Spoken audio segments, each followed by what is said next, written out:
passionate about Cleveland sports. He's going in, touchdown! Browns, Indians, Cavs, the Big Ten, and more. Cleveland is a city of champions once again! Andy and Jarid, Cleveland and beyond. Swinging it line! To deep right!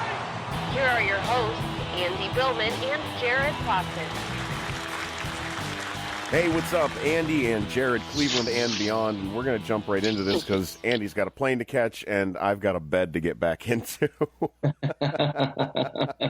I think we're live on Facebook right now, but Facebook did something silly to me. Yep, there we are. We're rolling. Andy, what's going on, man? Cleveland Browns.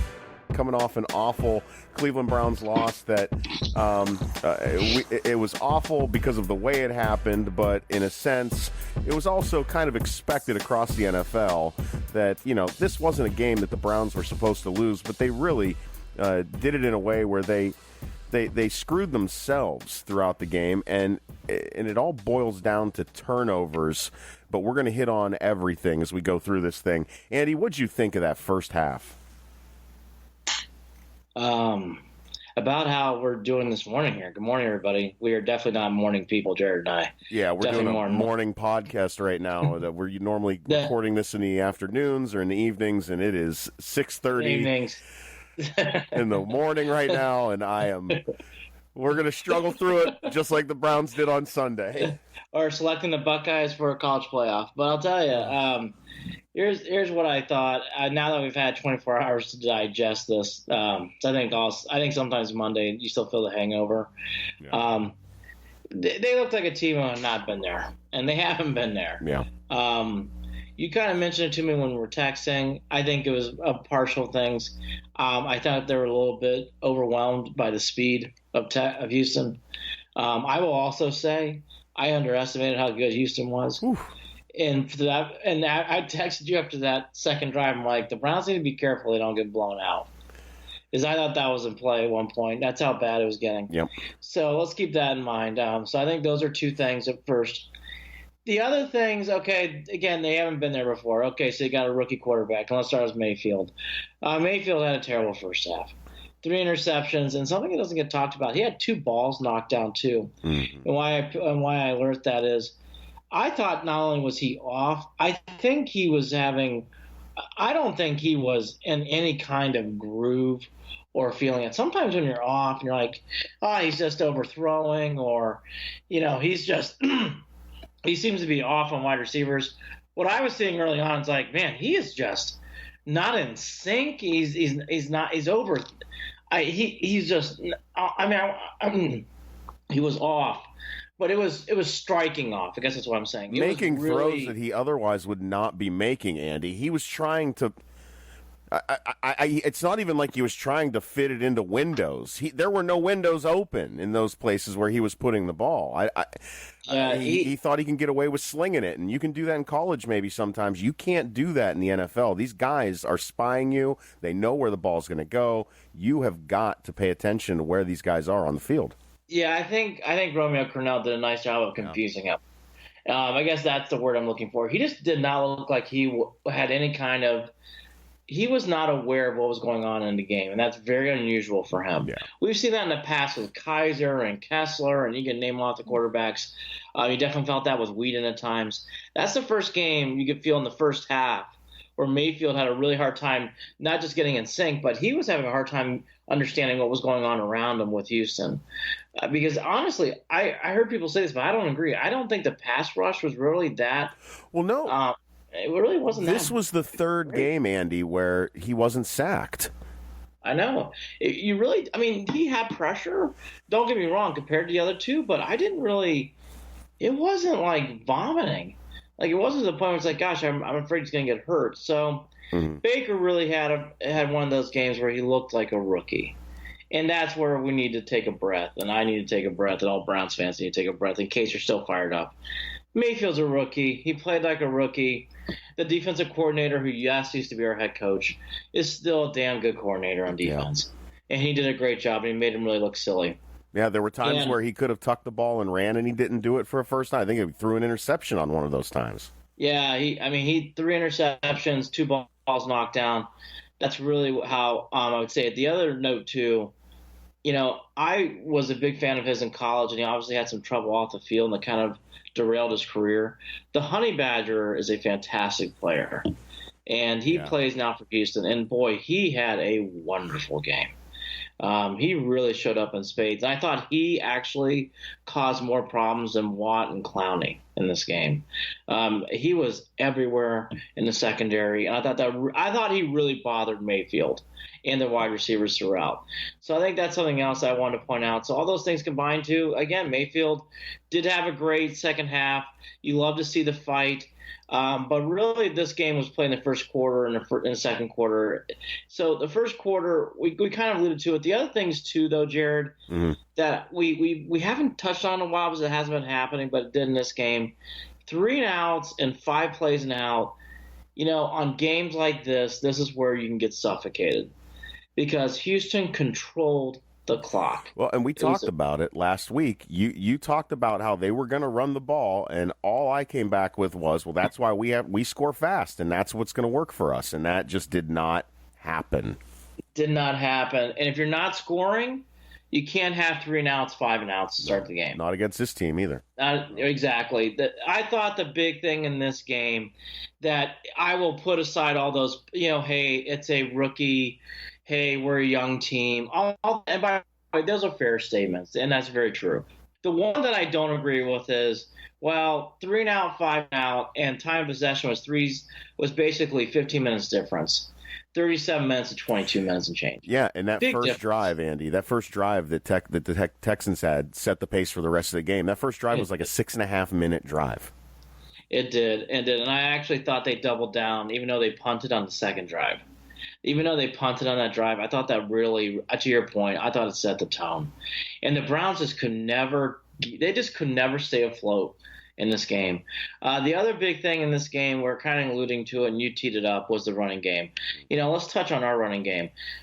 This is the other thing, too, that I want to point out that I think is a negative. So the first negative, young team, yes, but you can't do 3 and outs, 5 and outs. You can't do that kind of stuff. And when you're playing certain teams, you had to be prepared to who you're facing. And they were not prepared to play a running team on the ground. They didn't look like they were prepared. Okay, fine. The other thing, too, is, you also have a running game, and Nick Chubb, and we all love Chubb. But, again, I pointed this out, and I think it's going to come back as the season goes on. I'm not saying that, we all hide as some world beater. We don't think that. But it's nice having a backup good running back because it takes off the onus off one guy. It's so odd, Jared, that Nick Chubb got all the carries in this game. 9 carries for 31 yards. That is such an odd stat. I think it's a big concern going forward. They are going to have to find a running back in the offseason to complement Chubb. Well, they weren't going to Duke early either, and that was an issue. And that was another thing that I thought that they needed to do to get yards, to keep drives going, where they had to have those little checkdowns. They had to have short passes to guys who can run the ball in space, David Njoku, even to Nick Chubb, and of course Duke Johnson, and they weren't doing that. Baker was going down the field and over the middle often, and I just didn't understand why they needed to do that. They didn't need to do it.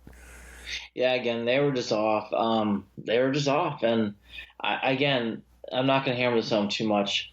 A, is I don't have time. But B, Nick Chubb is a great running back. I think he's going to be, I think at some point an all-pro. But you have to complement with him something. And I agree with you about the Duke comment, but Duke's more of a passing, receiving running back at this point. Okay, you need to have someone to complement to take off the onus. And I just think in this game, it's not a good stat when you have 9 carries, 31 yards from one running back. It's just odd. It's something that needs to be cleaned up on the offseason. It's not going to be fixed in these last 4 games, but that is one thing I will be harping on throughout the offseason. The other thing, too, that really came away in this game, the first half, just focusing on the offense, and we'll get to the defense. So the offense really struggled. Mayfield was a big part of that. And, again, he's a rookie quarterback. And in fairness to Mayfield, he did a great job adjusting what was going on. And he played wonderful in the second half. Yes, the Texans took the foot off the gas, but it's also responsible for the player to take advantage of that. Mayfield did. I still thought, though, a big play in this game, Jared, was the Callaway fumble. I thought the game was still competitive at that point. Yeah, it was over after that. It really was. And again, Cowboy's a rookie, and you know he's going to have to work on those kind of things. But that was Andy, that doesn't happen if the hold doesn't happen on the play prior. That's true too. And I was going to mention holy bleep, I was so mad. I haven't been that mad in weeks with this team. I had to walk away. I was so frustrated. It was frustrating. It's just so frustrating because you knew the Browns had a door the way Mayfield was warming up to win this game. Yeah. You could see it. Yeah. And when Cowboy fumbled that ball, this team doesn't have the guns to do it. You know, some positives, there is one. Jarvis Landry played wonderful. He had one of his best games of the year compared to Tampa Bay. Yeah, great catches. Really had some tough catches. He played really well. David Njoku, I'm starting to become this guy with him. When he doesn't play well, it isn't just, I have a couple catches. He disappears. And he disappeared. And by the way, not only will he disappear, we'll have holding penalties and make silly mistakes. And that's what David did in this game. Yeah. Duke Johnson, for the first time in a while, did nothing. Really was taken out of this game. I don't remember Duke doing anything in this game. Maybe he had a play or he had two catches for, I believe, 12 yards. Yeah, I was going to say, I don't remember him at all. Yeah, that's what he did. I mean, the ball was spread around a lot again. I mean, I guess to Baker's credit, he's still, moving the ball around. But no, he is. And in fairness, too, to someone like to Baker, you have to start going down the field when you're down that much. And again, he was so off in the first half that. Well, even Higgins wasn't. Where was he?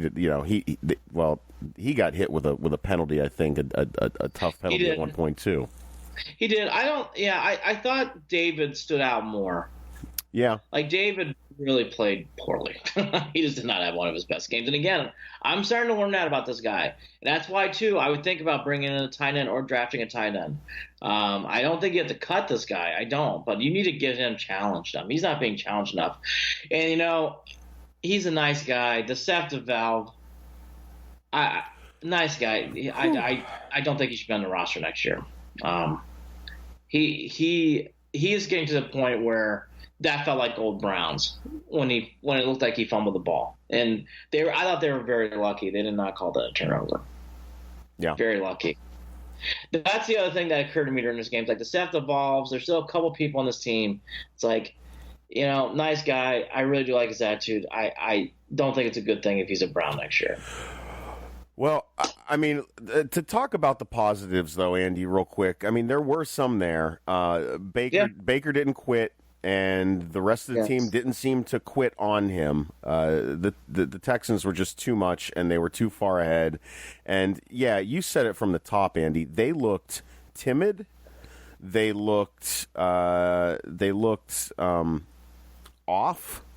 Yeah. And they looked maybe like they were drained from the week prior, and the emotions of that, and all the talk. And I'm not saying the talk was the issue. I'm not misdirecting and saying this is what happens because they were talking about you. And I'm not even saying they were focused on that. I'm just saying that stuff can be emotionally draining when you're trying to prep for a playoff team coming, the following Sunday.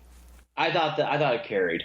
I was going to mention that next. I thought the Hugh PR war that was really raged last week, I think it took effect on everything.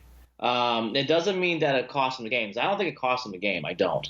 But I think it took a little bit of energy out of this team. I think the other thing that needs to be mentioned, so we've really focused on the offense. Yeah. And, again, kudos to Baker. He did play very well in the second half, and he had a great game, and his stats were great. But, again, when you come out, we said this the week before, so it needs to be said here. The Bengals and the Texans was a striking difference of how the Browns came out. And what a surprise. The results are about similar for the Browns on opposite ends. The Browns come out really focused and hot. They win easily. They come off. They don't look focused. They look timid. They lose by 16. Yep. That's a part of finding their identity that they're going to have to figure out. Yeah, and again, the only thing that we should be young. This is a team that's young with their star core, and Mayfield's a rookie. All right. The other issue too in this game, and then I'm going to get back to you in a second. It was Watson. I thought Watson just ate alive the Browns in the defense. Elusive. Man, great pass rush that he avoided multiple times. Yeah, I think Deshaun Watson. We're really lucky he's not in our division. But boy, He would pose the danger to himself a few times, but man, did he was lucky. very lucky. But I'll tell you this, Jared. I'm starting to say lucky, but he's good. Yeah.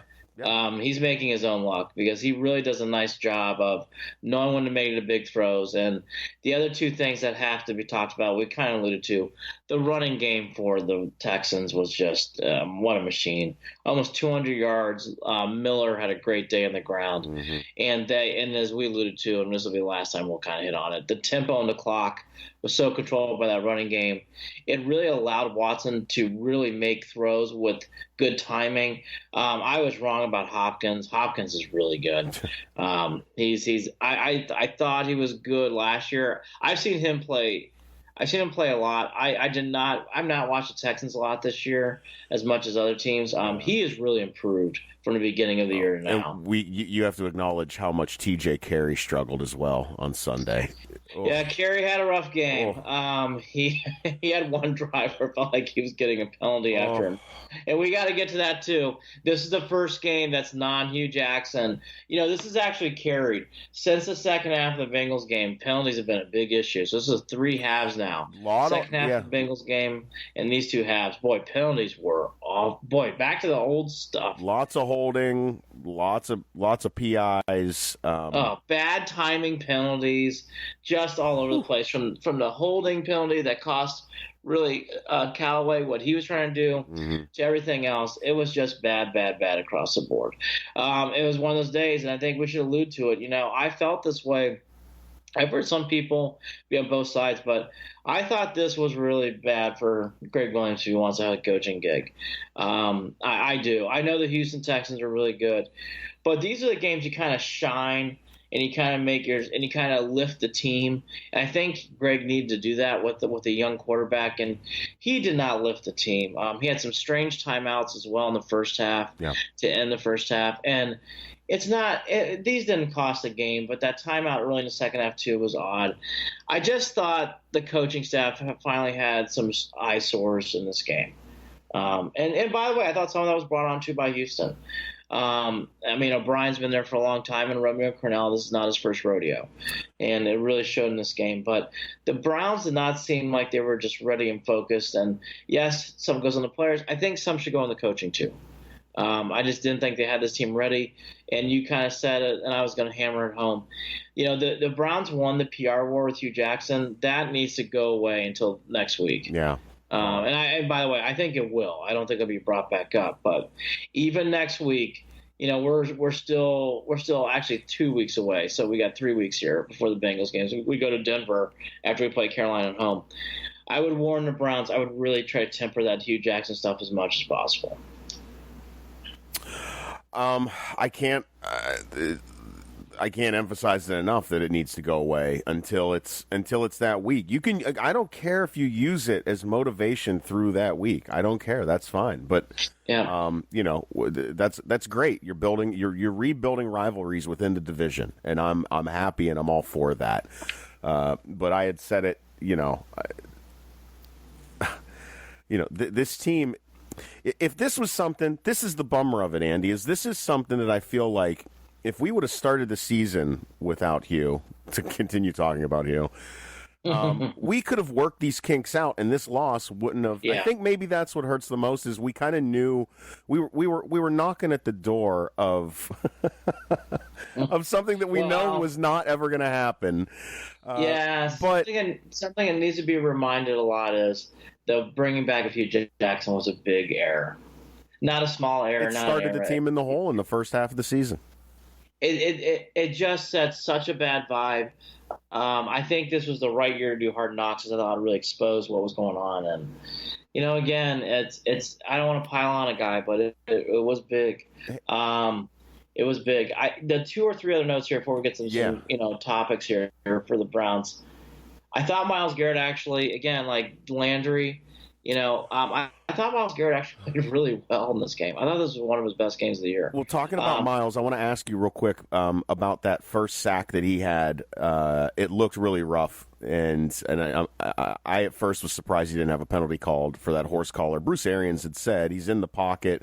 That play is allowed. Is that? I guess I didn't realize that was allowed. It's the one place. It's the loophole where the quarterback's not protected. I'm going to say this. I think it's a 50-50 call because that's how these things go. I'm not so – I think these rules right now in the NFL are so flimsy that one day you'll hear that. One day you'll hear, oh, you're, personal foul, roughing on the quarterback, right? I mean, whatever, even though it's a sack because it's a horse collar. They'll call it a horse collar not play. I think it's flimsy. It's hard to really define these things anymore. Mm-hmm. The one thing I will give Garrett, though, because Watson was so elusive, I think he was just trying to grab anything he could to get him down. Mm-hmm.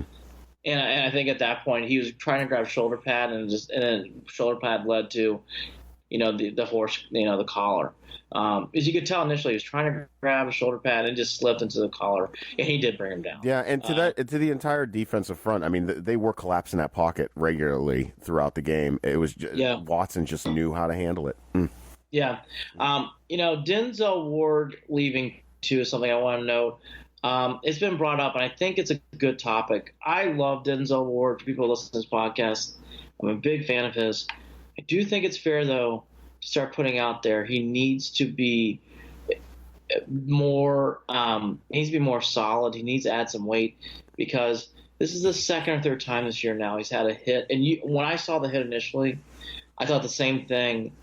I was not surprised to hear 5 minutes later he went to concussion protocol. Right. Because when he took that hit, he just stood there, and it was like that did not look right.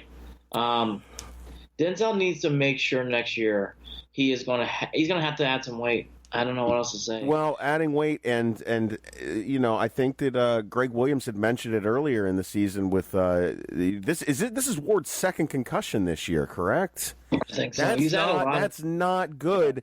And I think the last one, Greg Williams had basically said that it was a stupid tackle. And I'm wondering if this is the same way. He's not going low. He's putting his body at risk. He put his head at risk, and that this was an avoidable thing.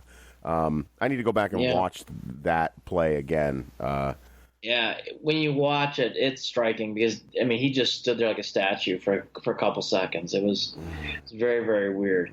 So I think we kind of hit all the key points here. I just think overall the bigger thing here is we all know this is a young team with a rookie quarterback. Yeah. I know there's some older parts, but it's really the core players are young. So keep that in mind, and that really is the overall theme here. Again, the little things, I think there are some things, though, that need to be highlighted, that need to be focused on and corrected. I actually have hope that the Browns will correct those things. I think a big thing had to go with the Hugh Jackson topic last week. I did think that played a little bit into this game. I think it does. I think the only thing, we kind of hit on these other little dicks and dogs. I think the big overall thing, though, is, and I'll save some of these other topics, Jared, for the next podcast towards the end of the week.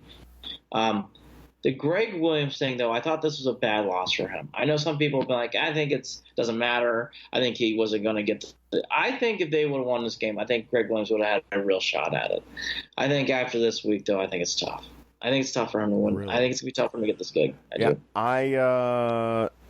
I think we're going to have to see how they bounce back from this loss, only because I feel like this is their first time as this unit facing the adversity that they are, where they really need to pick themselves up. So I'm going to go ahead and give it another go and see how the rest of this season plays out. Now, if they come out flat at home against Carolina in a game where they really do have a shot at taking this game at home against Carolina, with the way that Carolina came off a loss last week, correct? They didn't look good. They've lost 4 in a row. Yeah, see, they've lost 4 in a row.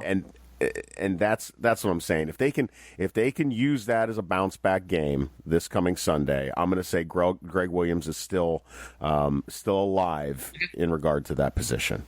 Okay, I think that's fair. A couple other things too that I want to hit on. Now that I've watched this game and now acknowledging the Texans, I just want to say this. The one thing is, I think the Texans have a real shot of maybe going to the Super Bowl. I did not realize how talented the Texans were. I think I did not. In past years, the Texans always had talent, but they didn't feel like a team you feared. I'll tell you, I think they're going to be tough in the playoffs. I did not realize how much they have grown, and Deshaun Watson looks so good. That's my one thing. I can't argue that. I can't argue that. I will say this again, though, Andy. As good as they looked, 4 turnovers, man. That's the game. I know. That's the game, and to still look like you're in it before that. No, I that agree. fumble. I agree. I mean, that's. I agree. God but the Browns were such a mess. They were such a mess, and some of that was because of Houston. But I agree with you. I always got the vibe though Houston was going to have a way to win that game. That's the one thing that bothered. But again, they should. The Houston's a year or two ahead right now, Yep. and as they should be. No. As they should be with some of that team. But anyways. I think those are the big things. I was going to do a couple things that we'll save for Friday's podcast because of time. Quickly around the league real quick. You know, we were on the podcast, and then about an hour later, the Kareem Hunt thing broke. Mm-hmm. The thing that, that I found, this is a terrible situation. And everything, the Chiefs, the NFL, there's going to be a lot of questions. I think this story's not going to go away, Jared. I think the story's going to live. I hope look how long it was in the shadows, Andy, for crying out loud. I know. What a failure on the part of the NFL and the Chiefs, in my opinion. Yeah, I agree. Because they had ears on this, but they never put eyes on it. Yeah, I agree. I hope the young lady's okay. For people who haven't watched it, it's the last 20, 30 seconds is bad. Really, really bad and frightening. And Kareem really... what he did was awful, and he acknowledged it on the interview. But what he did was terrible. And what hurts is, there is a little bit of Cleveland in this because it happened in the Metropolitan 9, and Kareem Hunt is a Cleveland kid, and you hate to see that. And the girls from Cleveland too. So there's a lot of Cleveland in the story, actually, even though it's a Chiefs story. At the end of the day, you just hope for that. These kind of things start going away. I don't know if they will. I think the other thing is, too, Jared, I've been hearing people talk about it. I actually don't think Kareem Hunt's going to get picked up. Well, that's the difference is there's video of this. When the video isn't provided or when the video isn't available or doesn't exist, then these guys weasel their way back into the league. We just saw it. We just saw it happen with the Redskins. Yeah, I think it's going to be at least 2 or 3 years for Kareem Hunt, and I think by then it'll be too late. I don't know what else. Again, I hope the young lady's okay. I really felt for her when she got kicked in the last 10 seconds, and it was awful. It was really, really bad. It's going to be a lot. And again, I don't think the story's going to go away. I think the story will carry for a while. And it's another black eye for the league. That was actually having one of the more positive runs for a while because the flag story went away. Really, Kaepernick and that whole discussion's really been quiet this year. And Kareem Hunt in this story really put a damper on a season, as it should. What I found, the last thing on this story, and you kind of alluded to it, I thought it was odd how there was video of this and it didn't come out till now. I did find that to be odd. It took a long time for this video to come out. I just don't understand it. There's something different about the way the NFL runs its culture comparatively to the other leagues, where there's a stubbornness there that I just don't get. Well, when it comes to being open and honest and real. Well, I'll say this: I think MLB has also had some issues with it. I think this Addison Russell, which I don't want that to take over today, but do you know about the Addison Russell from the Cubs? No, I don't. We'll save that for a different day. Addison Russell was also really accused of this multiple times, and it finally came out. I think he's serving a 40-game suspension that's coming out this year. He's serving a suspension. Maybe I did hear some of this. Okay. And my point is, like, Addison Russell, it almost took a year and a half for that to really come to effect where he was suspended. And he was taken out last year in September, as he should. That took way too long for the Cubs and MLB to act on that, in my opinion. So I'll say this: the NFL, MLB, there's a couple instances in the NBA too. All these leagues have had a I think at times one way or the other having a little slowness, especially in the MLB and NFL. And the NFL has had a horrible time with it. Hopefully it gets better. I've seen some cases where it has been pretty quick. I also think what really hurt the NFL was the whole Foster situation with him getting picked up with the Redskins. The timing of that and the timing of this was not good. Nope. Not good at all. And both are related. So that's the Kareem Hunt. Back up to on the field stuff. It's awful and it's annoying. We all hate the Ravens, but they are on fire. Yeah. They're really playing well. Yep. It needs to be acknowledged. And let's double down on Payne. Josh Gordon looked great. I will not go on a tirade. I don't have the energy this morning, but that does annoy me. I'm happy for Josh that he's healthy, but it is annoying as a fan that he's playing so well for a team I can't stand. The Giants game is wild, but I did want to touch on that, but time is short today. The bigger thing here is, and that does play into the Browns, is McCarthy being fired from the Packers. Oh, boy. And that we saw that coming. We talked about that on this podcast. By the way, it's the most horrific week for picks for me. I thought the Packers would win this week. I was in for picks. Terrible week. The gambling gods giveth and they taketh away. Yeah, that was in the back of my mind. That's but not a good week. I would have lost my house. But okay, back to McCarthy. I guess the Packers front office thinking the same thing I am. A, I thought you'd cover. And B, you can't lose that game in wet conditions. And by the way, out of all people, Zane Gonzalez with the game-winning field goal in this game, just to put a cherry on a sundae. He was back. I just noticed he was back. I got an update. He was back on Twitter for the first time in a long time. Oh, yeah. Come back. Welcome back. I can't believe that guy.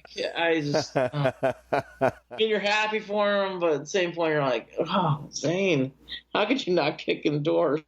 He can kick on a wet field in Lambeau. Yeah. Lambeau, Cleveland, New York, Pittsburgh, tough places to kick, right? Boy, he nailed it. 44 yards, nailed it right through the wickets. Anyways, back to McCarthy. That was a terrible, terrible loss. That was the end of the Packers' run with him. He is fired, and it's pretty obvious. The McCarthy stuff's going to be heating up. Where do you stand on this? Because there's part of me that says this is a guy who consistently has gone to the playoffs and has won a Super Bowl, but at the same time, you've got one of the greatest quarterbacks of all time, and you've only got one Super Bowl, and it ends like this. Yeah. I don't know how I feel. I'm pretty sour on McCarthy. I'm not. I think McCarthy should be looked at. I think the one thing that why you're feeling sour, which I understand why. I'll say this: I don't feel sour on McCarthy, but I understand why you do. And I think the big thing that's really haunted, and I'm a believer in this. Losses carried, and that loss to Seattle in the NFC Championship game is carried. Really, the Packers have never gotten over that. They just have never been able to shake that off, and I think that's what eventually led to what we saw this year. I really think it had that much of an effect on them. They did win a Super Bowl. They did do some really good things in Green Bay. I will say this again. It never ends well for coaches usually. It never does. And this did not end well. Well, I'm trying to keep that in my mind. That when these big names come available, it's because of something bad from where they're at. I do keep that in my mind. I'm gonna have to sit on this for a while, but okay. And Dorsey, I trust. I'll just say this: my one comparison is Tom Coughlin, who I thought his career was really done after Jacksonville, went to New York and won 2 Super Bowls. It's possible. And it ended poorly with him and Eli. Right. And it did. By the way, it did end with him poorly with him and Eli. Yeah. I just think McCarthy is not you got to take a look at him. And you really got to examine him hard. Doesn't mean you should hire him, but you got to take a flyer on him. Yep. Let's end the positive for the NFL. Boy, wasn't that a wonderful Sunday Night Football loss that the Steelers had? Oh, yeah. Oh, yeah. Oh, yeah. Fans fighting in the stands. The videos are coming out. It doesn't get any better than that. And yeah, I'll take that. I've been fueling my survival for the past 19 years on Steelers losses like that. So tip the cap to Phil Rivers and the gang in LA. Well done, Chargers. Thank you. Need a positive on a Sunday. Oh man, and Steelers social media was just, they're a wreck. Get rid of Ben. He can't handle it. Oh, they are just they're losing their minds. That's the cherry on the whatever it is. Cherry on the cake is seeing how they just lose their minds over a loss like that. Oh. They are very, and as I would be too, they are very sensitive right now. Because I added, I'm like, well, you should maybe look at Le'Veon Bell now. Don't say that. All right, hey, Connor's hurt. We don't need him. Okay. All right, we'll see. So, anyways, it is fun. You need a little, all the Steelers fans that watch us, we love you, but you need a jab. You need a little jab. Yeah. I'll take it and deal with it. Speaking of jabs, let's get to college football. Yep. Ohio State football. Your poor Buckeyes they get to play in Pasadena. I shouldn't say poor Buckeyes. They get to play in the Rose Bowl, the granddaddy of them all, which I will get to a theory on that in our bowl podcast. But, Northwestern Ohio State, I think we should start there. Everybody knows the playoff now for people who've been living under a rock. It's Alabama, it's Clemson, it's Notre Dame, and it's Oklahoma. Okay, those are your teams. How do we get there? I think we should start from the end of the day to kind of work ourselves throughout. Ohio State, Northwestern, the one thing we mentioned on this podcast, I think the one thing that is unfair, Jared, that needs to be mentioned is Northwestern's not a bad team. No, they're not. They're not a bad team, and that needs to be reiterated. Because what I kind of thought was going to happen, the Ohio State won by 21, but it was tight. In the middle of the third quarter, it was getting nerve-wracking, especially when Weber fumbled the ball. It got shaky in the third quarter at one point. Andy, it was a game that showed me exactly what I've been saying all season, and that is that this team is not. They don't deserve to be. I'm sorry, they don't deserve to be in that top four. Well, here's what's weird about Ohio State. That game was a great, except for Haskins, who has excelled. Whew. Really, Haskins has grown. His last three games, Maryland, Michigan, Northwestern. I guess he's playing so well. They're taking him to New York for the Heisman Trophy. I think that's extreme. I don't think he's a Heisman candidate, but okay. His last three games have been that good. You're going to take him to New York. But I'll say this: that was a complete example of what the season was like, where there are times where Ohio State looks great, and then there's at times they're giving up big runs for touchdowns. There's at times it looks like Ohio State has control, and then they turn over the ball, and it looks like they can't even have maybe even the game's in doubt. Yeah. Go for it. What are you going to say? Well, I'm just, the run game was decent, but it wasn't great. That's right. Haskins just blew the doors off with basically a 500-yard, 5-touchdown performance. He has the one interception. But looking at Northwestern, balanced on both, balanced on their run game, their pass game. They held in there tough with the Buckeyes throughout most of that game. They never allowed. Even when. 45-24 isn't when we're talking college football. Those 24 points weren't garbage time points. That was a competitive game almost till the end. So it was. But in fairness, Northwestern's good. Yes, that's not a bad win. Like that's the thing I think that does get taken away. But okay, they're still a 4-loss team, and Andy, and that whatever you want to call it, as good as they are, Ohio State needed to come in, shut them out, win big like they did against Wisconsin, and they didn't do it, and that's why they are where they are. I know. On top of Oklahoma doing what they needed to do. So, by the way, I agree with you. And again, I'm just going to go by sexiness. Yeah. Texas is a lot sexier to beat than Northwestern. Oh, I'm sorry. It just is what it is. Yep. Again, the Buckeyes. If you held a gun to my head and you go Buckeyes, Bulldogs, Sooners, who would win in this? They're all to play each other. I would actually be like, I think at the end, the Buckeyes somehow get 2 wins. I don't think it'll be pretty. I'm not saying it's going to be easy. I agree. At times you're going to lose your mind, but I think they get 2 wins. I also think that they've got the best chance at beating, this Alabama team. I don't disagree. I think Clemson and Ohio State are in play. Clemson's the other one. Clemson's in play, and I was thinking about that. But at the end of the day, if you can talk all that, you know what? We can agree that Ohio State might be that team. But guess what? They got blown out by Purdue. So sit down.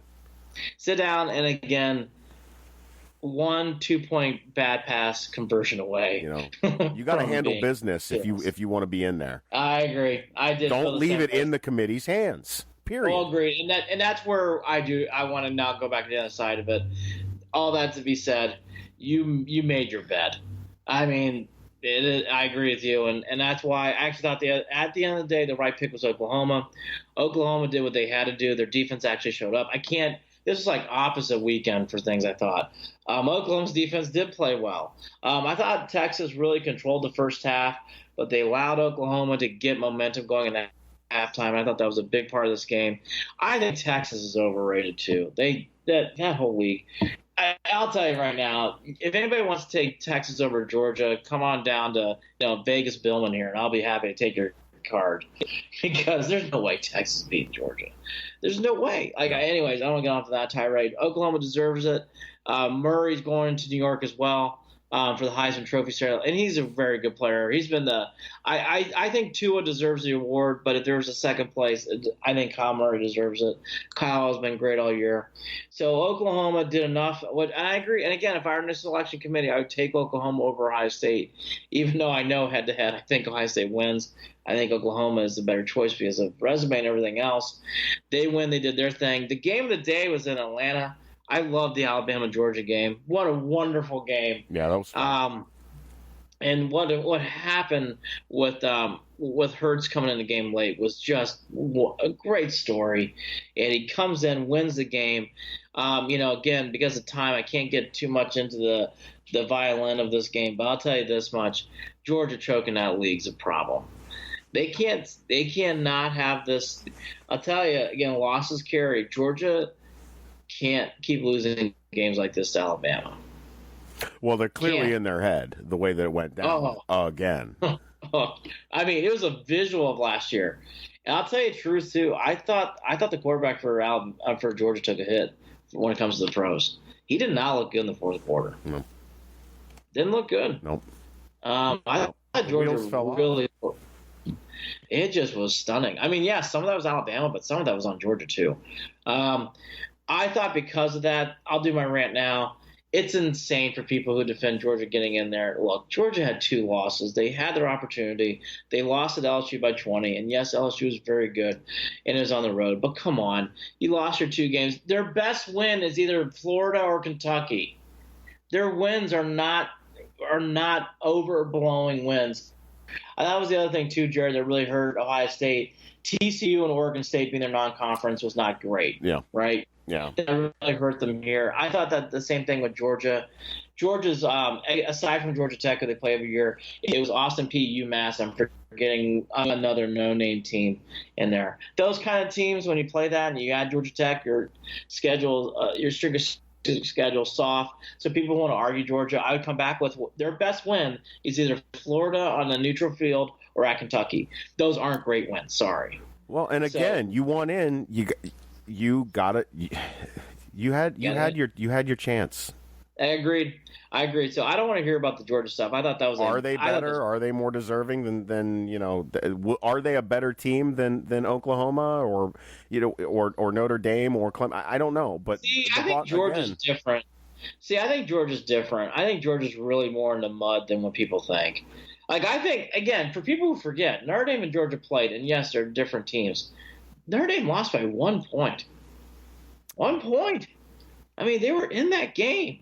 I thought they should have won that game. They just didn't have enough at the end to really put a drive together.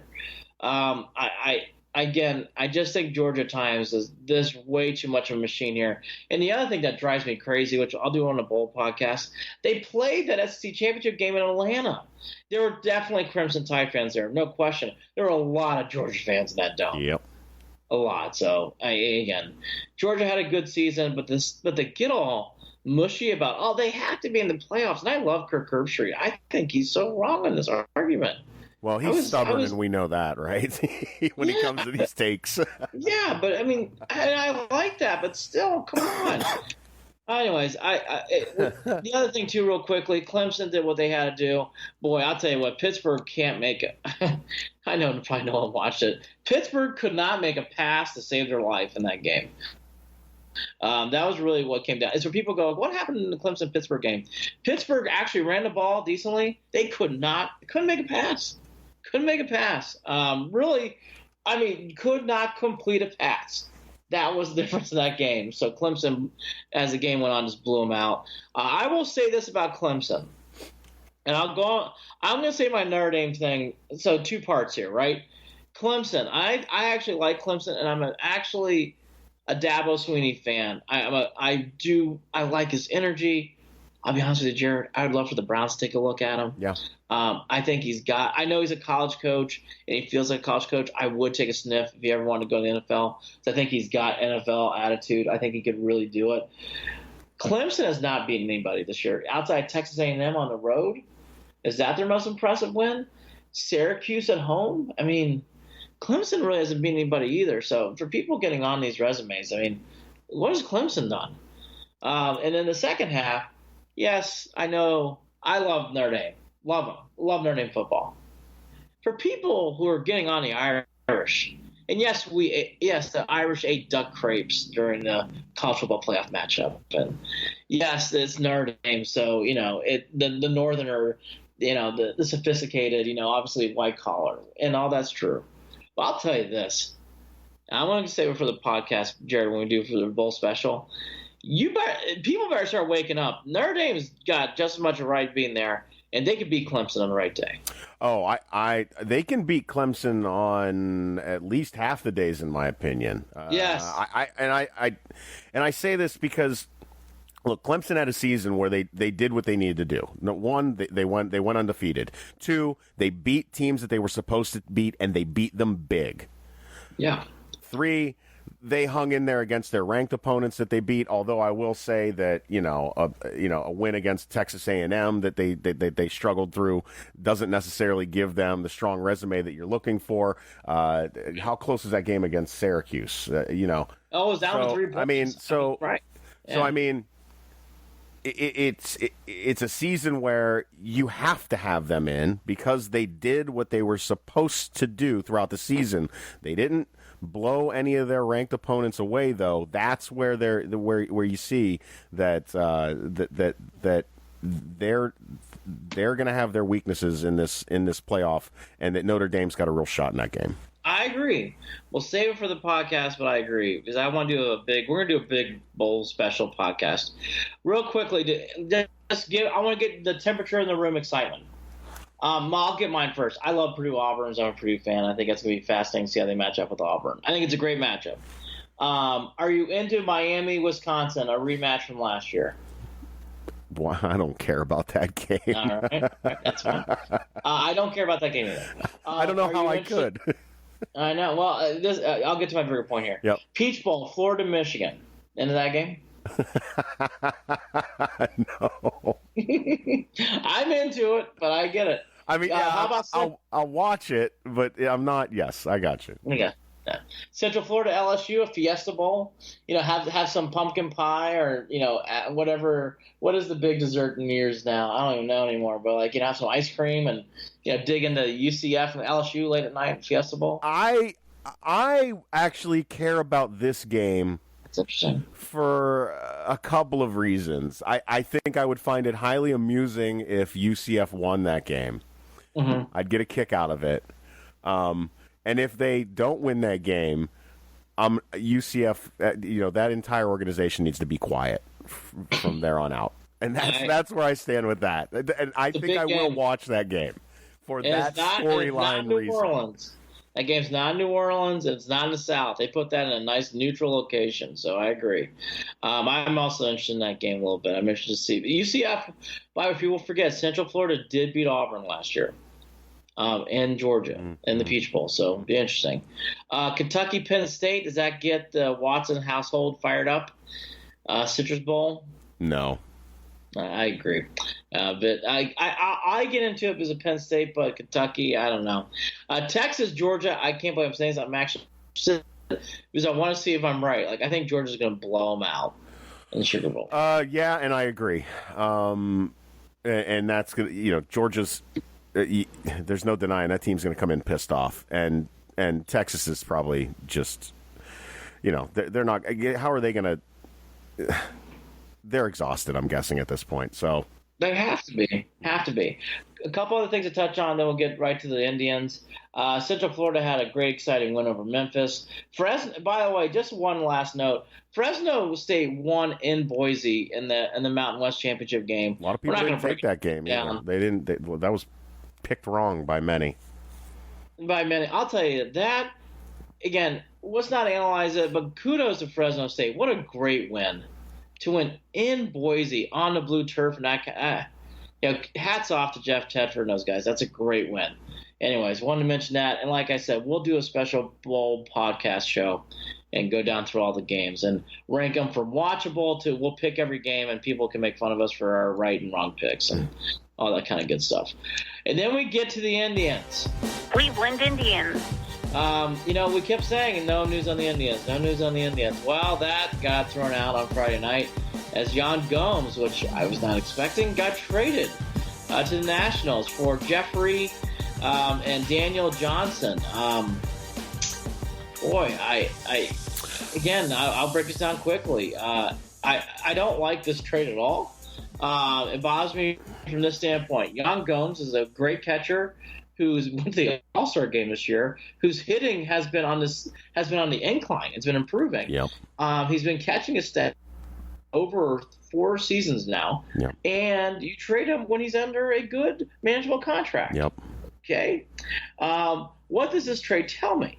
I don't want to get into the Daniel Johnson. Again, prospects drive me insane. Yep. Like I don't know Daniel Johnson. I don't know this right-hander we got. I don't want to hear it. I want to hear it today. What it tells me, though, Jared, is that they actually have some budget numbers they're really crunching. Because if you're trading for Jan Gomes away for, again, minor league prospects, oh, my gosh, you're definitely trying to crunch your numbers. Well, and they've also flat out said they're not going to be going after any big names in this offseason. No. I mean, it's... No. I don't know where that. I know that you're right. It probably does come down to a money thing. I just don't. I don't know. I don't. I'll say this. I still don't. It's awful. It's a bad look. PR wise, it was a bad look for fans. It's hard getting I'm sour fired up on it. I am too. It's hard getting fired. And again, I don't want to hear about Daniel Johnson's an outfielder. Oh, if you think he's coming in to make plays, come on, relax. He's not playing next year. Here's the thing, though. It tells me, though, Jared, I think needs to be brought up. Maybe there's more concern about how Bradley Zimmer's going to play in 2020, 2021 than we know about. That's the other thing, too. Because Daniel Johnson is a high-end prospect who can't play the outfield. It makes you wonder if they wonder how Bradley's going to do next year. Yeah, that could be part of it. But the outfield's going to need more than Bradley Zimmer, though, too. I know. I think the Indians outfield. It's going to be a constant discussion on this podcast. I hate saying it. I hope I'm wrong. I think it's going to be a daily discussion. And I said, I think that it comes down to they want to see where this team is halfway through the season and do the mid-season retooling that I'm not even really that much of a fan of. We saw it didn't work this year, so. We'll see. They are definitely under a budget crunch as the ending result of this trade. Again, Jan Gomes being traded, though, for a manageable contract, man. Losing a catch like that, it's a big loss, in my opinion. A big loss. Can I go on a personal rant here on a separate subject, on a separate guy that is still driving me nuts, and the more it goes on, the more I'm aggravated. Sure. I'm going to need Bauer to get the hell off of Twitter. Uh-oh, I wasn't expecting this answer. Okay. I am What did Bauer do? so tired of him. And here's my reason. Okay. First of all, it's great. Him and Sunshine love each other. They're best friends. Good. That's great. I love it. Him and Clevenger. Yeah. He says some stuff on Twitter that is just downright just like, what are you doing? What are you saying? Do you realize you're a public figure? Do you realize kids look up to you? He just sounds, I don't know. He's just not. I know that I'm nitpicking, and I know I've said things that Bauer is saying on Twitter. I get it. Maybe I'm being a little too tough on him, but I feel like this has been going on long enough. Are you speaking about now? I'm looking at his Twitter. I'm looking at his Twitter page. On your face, yes. Yeah, I'm looking on the Twitter page here. Are you talking about the oh, go ahead, because there's two things, but go ahead. The bird with the drone when he sticks his middle finger up? Is that one of the things that bothers you? Well, so now let me explain that story. It looks like he had made a comment prior saying that he had got his finger caught in the blade again, right? And then he gets mad when people make the jokes about it. I'm going to need Bauer to grow the hell up. Grow up or shut up. The guy just, to me, that tells me, it just shows who he is. And I just am not a fan of how he acts via social media. Look, I know that I might be on an island with this, and I'm fine with that. But I'm done with him. I just am. You want to make room for salary. You want to get rid of somebody. You want to make a trade. There's your guy for me. I'm done. I'll say this: as I'm now reading his Twitter, I guess I've been blinded by too many other things. I'm now reading his Twitter page. The one other thing I do find interesting about Bauer, I guess he said, if I were to be traded, the only thing I wouldn't miss about Cleveland is Paul Hoynes' articles. The rest. Oh, and I forgot about that one. That's the one that had me back on his Twitter as of about a week ago, and that's why I even started looking again. Was because of that one. Yeah. Yeah. I here's the thing that Trevor's got to be really conscious of. I don't read Hoynes as much as I used to, but I do read him. Hoynes is just doing his job. Hoynes is not a bad guy. I wouldn't be so ready to pounce on that, because baseball. And here's the other thing that I will say bothers me about what he's saying. Baseball's built around trade rumors more than any other sport, so that's going to happen anyways. And by the way, the Indians are making trades, so why can't there be trade banter and articles and stuff?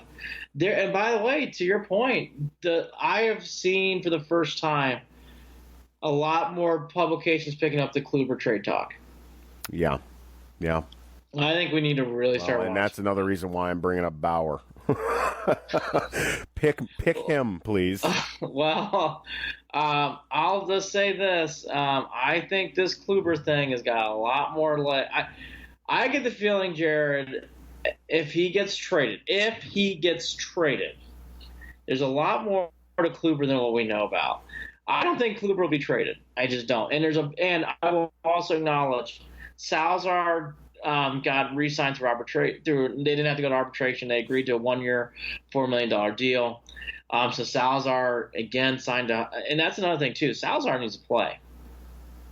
He's not cheap anymore. That's a big contract ratio. Yeah, coming off the Jan Gomes, it makes even less sense now. I just don't understand. I agree. So Salazar, he's gonna have to play well. And that's going to be again a huge year for that guy. And the other thing too, I'm noticing that I saw that I thought was a good thing is they're trying to renegotiate Carrasco to get him to stay longer in Cleveland.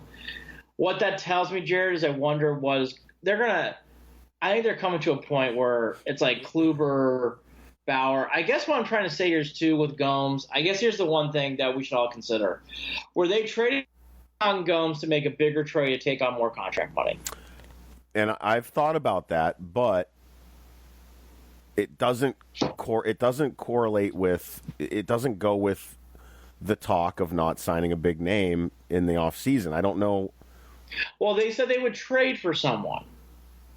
That's not signing. They would be trading. Yeah, but at the same time, why do you have to have? Why is Kluber? I just don't see. I don't know why Kluber's the. I don't think Kluber's gonna be traded. I don't think you can trade him.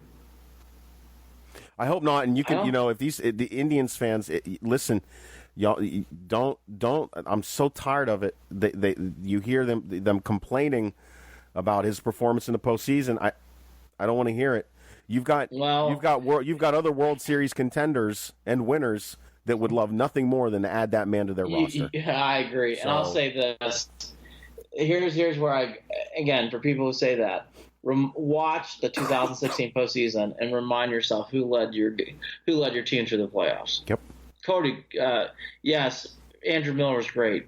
Cody Allen made some saves, but boy, you don't go anywhere without Corey Kluber. Yep, and who let your team down in a year where the World Series could have been yours? Yeah. The entertainment value was up. The pitching was no bueno. Yeah. That's a very fair point.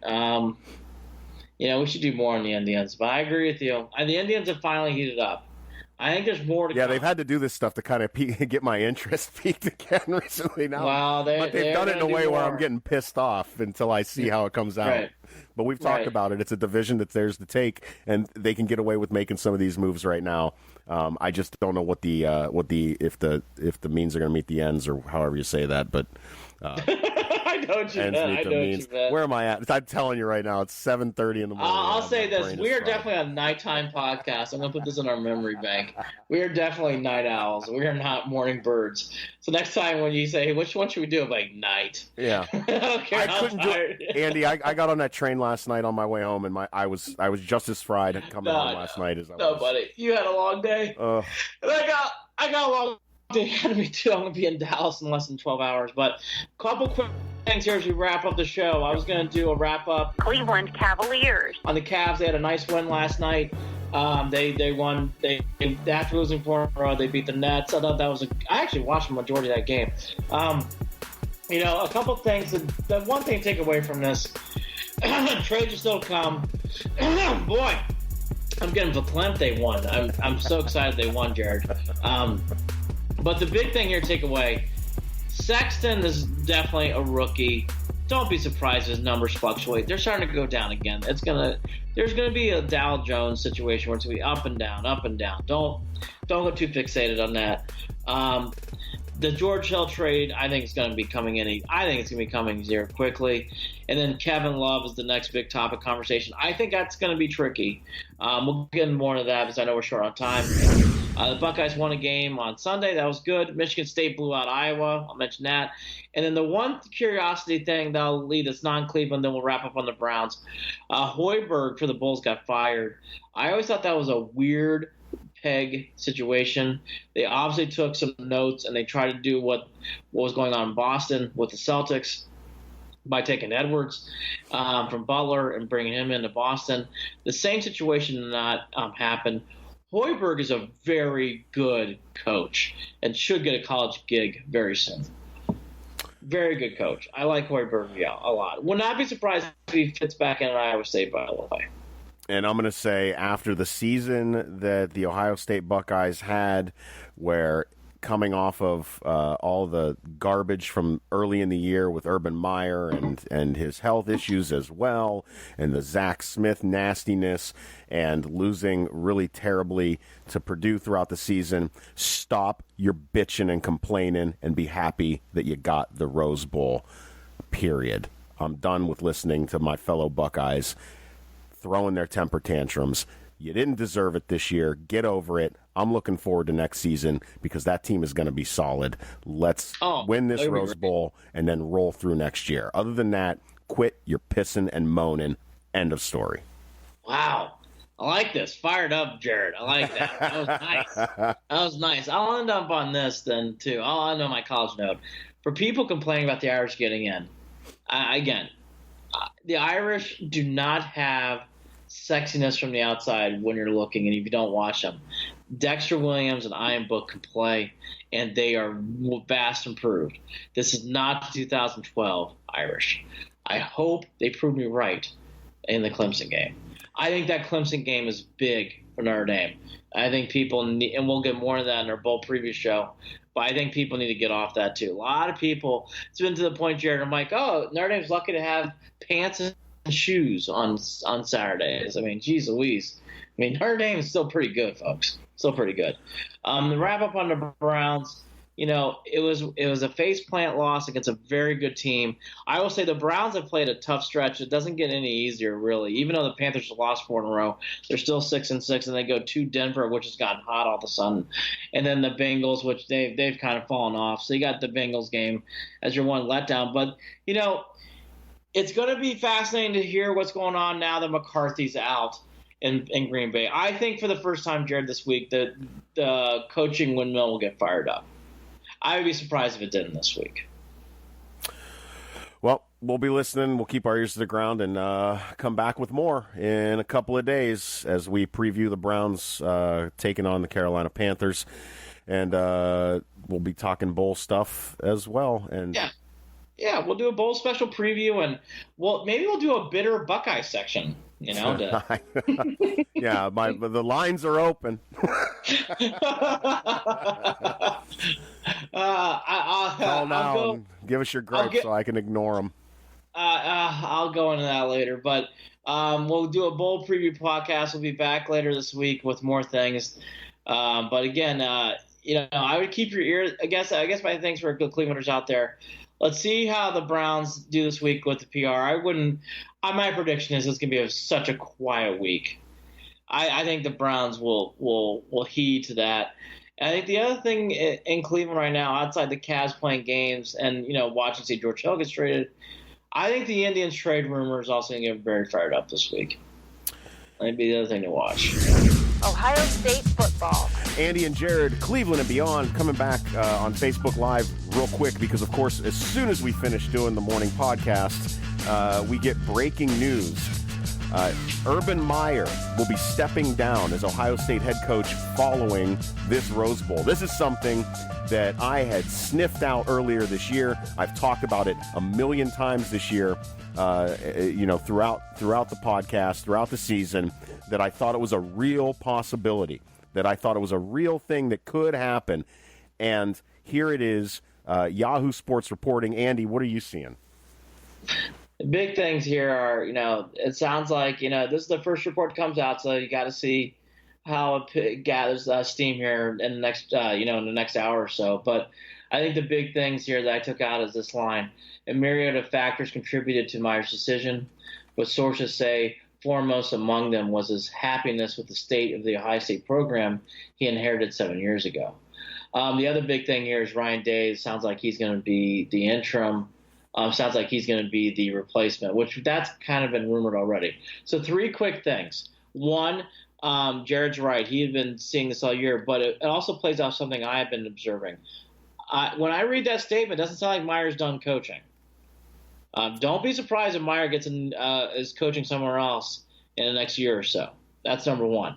Number two, when I was in Columbus last, I was surprised during the Thanksgiving break. I was surprised how many Buckeye fans had been worn out by Urban Meyer. I was really, really surprised. I'm one of them.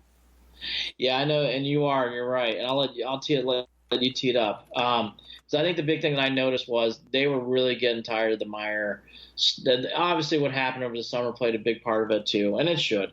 But people were really getting tired of his act and tired of the Meyer Ohio State way. It was just wearing thin. I was surprised about how many Ohio State fans were not excited as in past years going into the Michigan game. I just did not feel that same excitement, even though the Michigan game was exciting and it played well. I didn't feel that same vibe or fervor. I think number three, you could definitely tell there's a lot of deterioration between what was going on in the athletic office, probably in the presidential office at Ohio State, and Urban Meyer. And when you have a situation that happened, that's not unusual. I guess they just could not survive it, which I'm not surprised. They probably again, I was the one who should have felt he should have been fired after everything had happened. He was not. He stayed through it. I think the season wore on him, not as his health. I think the season wore on him as he just needs a new. I think in his mind he needs a new situation. So Urban Meyer's out. I'll let you take it away there, Jared, with your thoughts. Yeah, about 4 days ago, and this is continuing, the theme of what I believe is misinformation that comes out of Urban's mouth, and I'm not sure exactly what the deal is, but I feel like he has just had a track record of not being honest, and maybe it's not being honest with himself when it comes down to it. But him and Ohio State athletic director Gene Smith, he denied being on the rocks with that relationship. Gene Smith 4 days ago came out and there's a report on Bleacher Report saying that there is no truth to Urban resigning or stepping down. This was 4 days ago. And I believe that during the Big Ten championship game, I could be wrong. I am not quoting anything on this portion. I believe that Urban had stated that he had that he was not stepping down. So again, I couldn't see how he wouldn't step down. I knew that they were grooming Day to take over that position.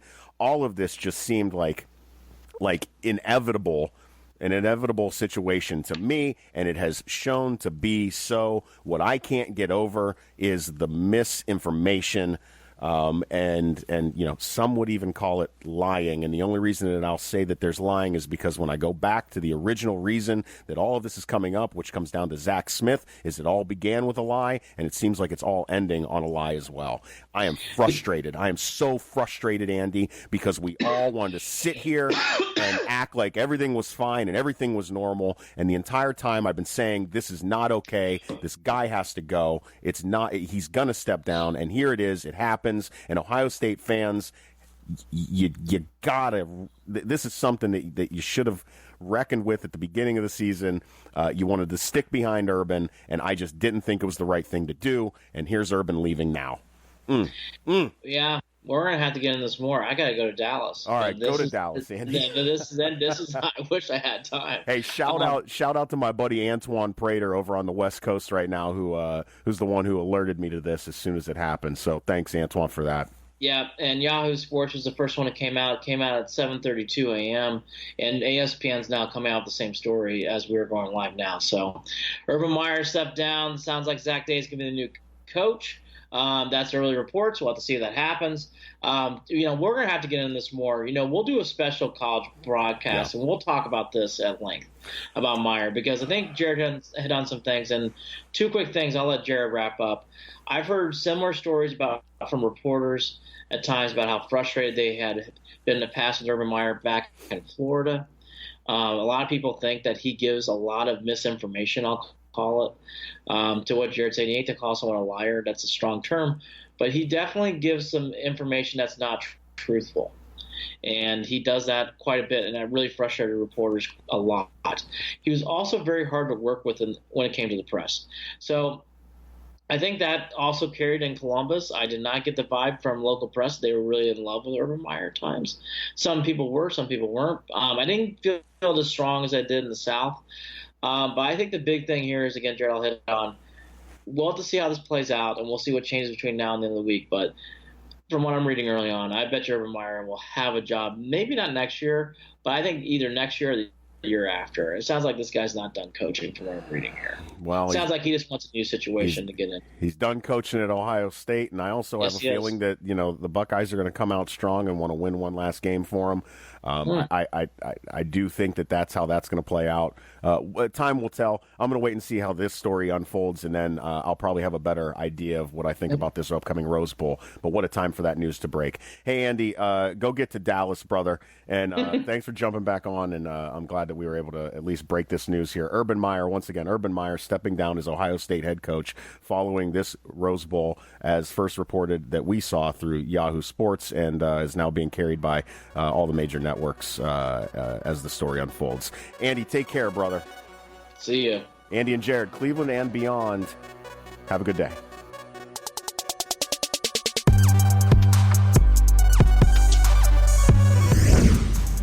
Hey, don't forget to follow Andy and Jared, Cleveland and Beyond, on Facebook at facebook.com/Cleveland and Beyond, and on Twitter at CLE and Beyond. That's at CLE and Beyond on Twitter.